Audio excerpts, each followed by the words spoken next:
Here's another kind of long book without very many pictures. The pictures are really good, but it's kind of long. So again, if you want to, stop the video right now and go get a piece of paper and some crayons, and you can draw pictures of the book while you're listening, because there won't be as many pictures. And this is about King Arthur and his knights. This is in particular about his very favorite knight, who is called Sir Gawain, and something that Sir Gawain did that was very, very chivalrous. Chivalrous means that it is something you do that's really good and courageous and puts other people ahead of you. It's called Sir Gawain and the Loathly Lady. Do you know what the word loathly means? Loathly means it's like almost hateful, or something that is easy to loathe. Oh, I wish I knew another good word for it. So there's the crest with a monkey reading a book. Sir Gawain, and there's a picture of a knight on his horse in his armor with a lance. Sir Gawain and the Loathly Lady. King Arthur and his court had moved to the castle of Carlisle for Christmas. You can see the castle right there on the top. Every evening there was feasting and dancing, while by day the king and his knights rode out into Inglewood to hunt. One morning the king, galloping fast in the pursuit of a young stag, that's like a big deer, found himself separated from his companions, his quarry having outrun the hounds and disappeared. Reining in his horse, he saw that he was in an unfamiliar part of the forest, on the edge of a black and brackish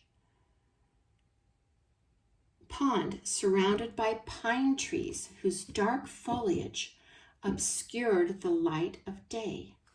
Suddenly, Arthur noticed in the shadows on the other side of the pond a man on horseback watching him. The man was covered from head to foot in black armor, and he sat motionless on a charger that was itself as black as midnight. All at once the stranger spurred forward, splashing through the muddy water towards the king. As he drew within hailing distance, he stopped. "Arthur," he shouted through his steel helmet, "I challenge you to a fight. Your crown shall be mine. Come and defend it if you can." And the Black Knight threw back his head and laughed. Arthur's hand went instantly to his scabbard, but his great sword Excalibur, whose magic protected him from harm, was lying far away in Camelot. Arthur felt the strength drain from him. He sat helpless in the saddle as though turned to stone. Now he knew that he was in an evil place and that his challenger was no ordinary foe. "I have you now, Arthur Pendragon," roared the knight, pointing his lance straight at Arthur's heart. Then he paused, seeming to consider, and the tip of his lance dropped a little. "But there is no pleasure in killing you too easily," he went on. "I shall give you one chance to save both your kingdom and your life. Listen carefully. You must come back here in 3 days' time, on New Year's Day, with the answer to this question. What is it that women most desire? If you can tell me that," said the knight, smiling to himself, "you will go a free man. If not, then you will die, and I shall be High King of Britain in your place." With that, the knight wheeled around and was gone. Gradually, Arthur felt his strength return. As he rode slowly homewards, he thought over the riddle whose solution would save his life. What was it that women most desired? On the way, he stopped every woman he met. A goose girl, an abbess on a gray mare, a merchant's fat wife with a retinue of servants, to ask what it was she most desired. And each one of them gave him a different answer. When at last he reached the castle, he was greeted by Guinevere, his queen. He was careful to conceal the danger he was in, saying only that he had accepted a wager from an unknown knight to find within 3 days what it was that women most desired. The ladies of the court, pretty as peacocks in their brightly colored silks and velvets, clustered around Arthur, eager to supply him with the answer. Some said beauty, some wealth, others wanted power or spiritual salvation. One lady, getting up on in years, wished for a young husband. None could agree. That night Arthur lay sleepless, his heart heavy at the thought of the terrible encounter in front of him. But true to his word, he set off on New Year's morning to meet the Black Knight, knowing that still he had not heard an answer to the riddle, that unless a miracle occurred, his life would be lost. Cantering outside the grassy ride on the outskirts of the forest, he heard a woman's voice call his name, and looking round, caught sight of a flash of red by the side of the road. Puzzled, Arthur drew up his horse and dismounted.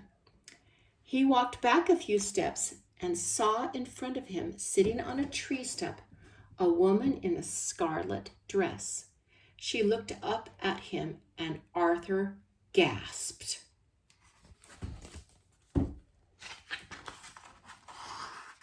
She was the ugliest living thing he had ever set eyes on.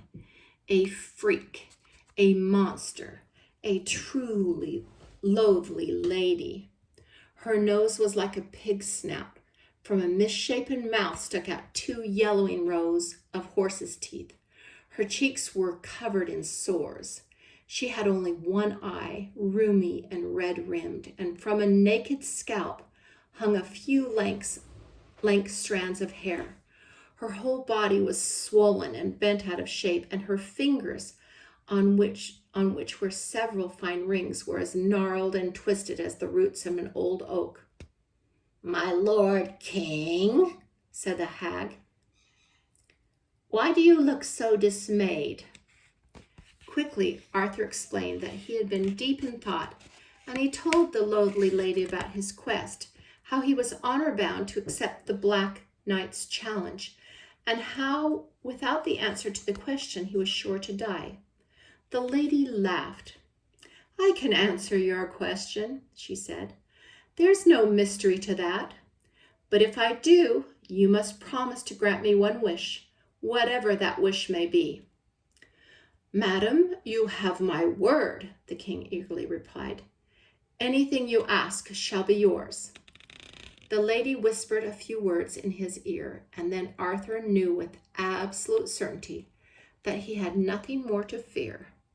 Joyfully, he turned to go, but the lady caught his sleeve.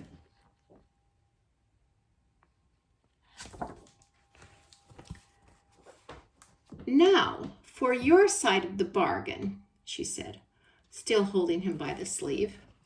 "My request is this. You must give me one of your knights to be my husband." Arthur turned pale. One of his brave knights of the Round Table to take this hag for a wife? "Madam, that I cannot do. What you are asking is impossible." "A king never breaks his word," said the lady, and still her hand was on his arm. "Your pardon, madam. I shall keep my promise. I will return here tomorrow, bringing with me your future husband." Arthur bowed and turned quickly away, full of horror at the thought of what he must do, and ashamed, too, of his lack of courtesy toward the Loathly lady. But first he must complete his quest. Briskly he rode on through the forest until he came to the pond, where the Black Knight waited. As before, the knight was sitting on his great charger, deep in the shadow of the trees. He watched Arthur approach, his lance lifted in a mocking salute. Well, Arthur Pendragon, High King of Britain, have you come to surrender your kingdom? I have the answer to your question, Arthur replied. For a moment there was silence, no birdsong, no rustle of movement on the forest floor, not even the chink and creak of harness. What all women most desire is to have their own way. When he heard these words, the Black Knight let out a bellow of rage that rang through the Inglewood. Darn you, Arthur! May you roast in Hades! You have tricked me of my prize. And with that, he plunged off into the trees. That evening, Arthur sat before the fire in the great hall of the castle, gazing miserably into the flames. His life had been saved, but at a high cost. How could he condemn one of his knights to the embraces of the Loathly lady? And yet he must keep his word. Guinevere, worried by her husband's melancholy air, knelt beside him, taking his hand in hers and asking him the cause of his distress. My honor is at stake, he said. I do not know how I may save it. Sir Gawain, the youngest of the company, was sitting close by playing chess. On hearing Arthur's words, he leapt up, scattering the ivory chessmen at his feet. Sire, I beg you, let me defend you. Grant me the quest, that I may be the one to save the honor of my king. Arthur loved this knight, always the first to come forward, ever ready to put his courage to the test, and his heart sank. He saw Gawain's youth, his face so full of innocence and hope, and he remembered the frightful features of the lady in the forest. But Arthur had no choice. Taking a deep breath, he began the tale of his meeting with the Black Knight, of the challenge, and of how the Loathly lady came to his rescue, of her terrible deformity and the price she demanded for saving his life. As he talked, the other knights and their ladies drew near to listen. When he had finished, not a word was spoken. Those who were married looked thankfully at their wives. Those who were not prayed that the young man's courage would not desert him. Gawain looked stunned, but his spirit never faltered. Take me to her, sire. I will marry her tomorrow. The next morning, Arthur and Gawain, with Sir Kay, the king's steward, and a small company of knights, escorting a richly decorated litter, set out for the forest of Inglewood. The day was crisp and bright, and the sun shone in a cloudless sky, but the little band was melancholy. All too soon Arthur caught sight of the flash of scarlet, and there she was, the Loathly lady, sitting on her tree stump by the side of the road. Arthur dismounted and kissed the gnarled hand she held out. Behind him the knights sat still as statues, hardly able to believe their eyes. Goodness, sire, burst out Sir Kay, never famous for the kindness of his tongue. The woman's a monster. We can't bring her to live among the ladies of our court.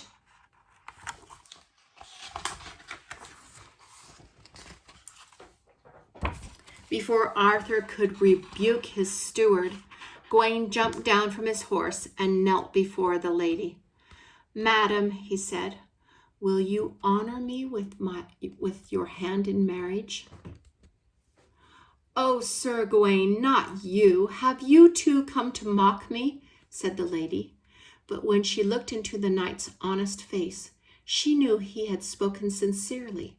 So she gave him her hand and let him lead her to the litter which was waiting to carry her to the castle. As the little party rode through the narrow streets of the town, the lady hid her face in her hands so none could see her ugliness. But when they reached the castle yard, she was obliged to step into view and trembled as she heard the gasps of horror that greeted her appearance. Only Guinevere appeared to notice nothing. She gave no shiver of disgust as she welcomed the poor monster and took her hand to lead her to the bridal chamber. For Gawain and the lady were to be married that night. The wedding of Sir Gawain and the Loathly lady was a dismal occasion. Gawain moved as though in a trance, and not all the jewels nor the fine velvet robe given her by the queen could disguise the hideousness of the bride as she stumbled through the great hall on the arm of her husband. After the ceremony, there was a feast, but no one had the appetite to eat. And after the feast, the musicians began to play, but no one had the heart to dance. Then Gawain, seeming to shake himself awake, and gently leading his wife into the center of the hall, he guided her through the slow steps of a courtly measure. Arthur followed with Guinevere, and then all the knights with their ladies, so that the grotesque sight of the limping, lurching, loathly lady should not remain thus pitifully exposed.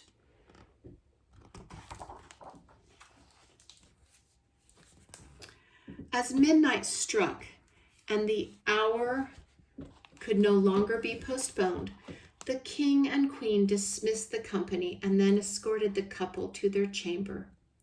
Arthur gloomily embraced Gawain and wished him good night, while Guinevere kissed the bride on both her pitted cheeks, and then they left them alone together. The chamber had been decorated with fresh leaves, sweet-smelling rushes were strewn on the floor. The great carved bed, hung with velvet, was covered in soft furs. But Gawain saw none of this. With a groan, he flung himself into a chair in front of the fire. What was he to do? What did the code of chivalry, which is kindness and braveness, chivalry, demand? Was he to spend the rest of his life shackled to a creature more hideous than the demon of a nightmare? Just then he heard the rustle of silk behind him and his wife's sweet voice. "Will you not come to bed, my lord?" Shuddering with horror, he turned his head. Standing before him was the most beautiful woman he had ever seen. She had long golden hair hanging to her waist. Her figure was slender as a fairy's, her pale skin as perfect as a piece of polished ivory.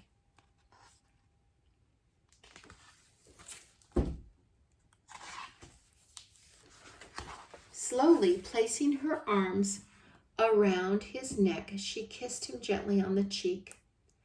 "I am your wife, Sir Gawain. This is the Loathly lady whom you see before you. By marrying me, you have half released me from a spell which doomed me to that disgusting shape in which King Arthur found me, but only half released." She looked down and sadly sighed. "I must return to that foul form for half of every day unless you can answer me one question." "My wife," whispered Gawain wonderingly, gazing at the lady's lovely face. "My dearest wife, what is your question?" "You must tell me this. Would you rather have me beautiful by day and hideous by night, or would you have me beautiful at night, as I am now, and my old ugly shape during the day?" The lady took a step back and regarded Gawain intently. "Oh, my love, how can I tell?" said Gawain, distracted by the choice before him. Then, recalling that it was his wedding night and drawing near to take her in his arms, he said, "Come to me at night, beautiful as you are now." The lady frowned and took another step back.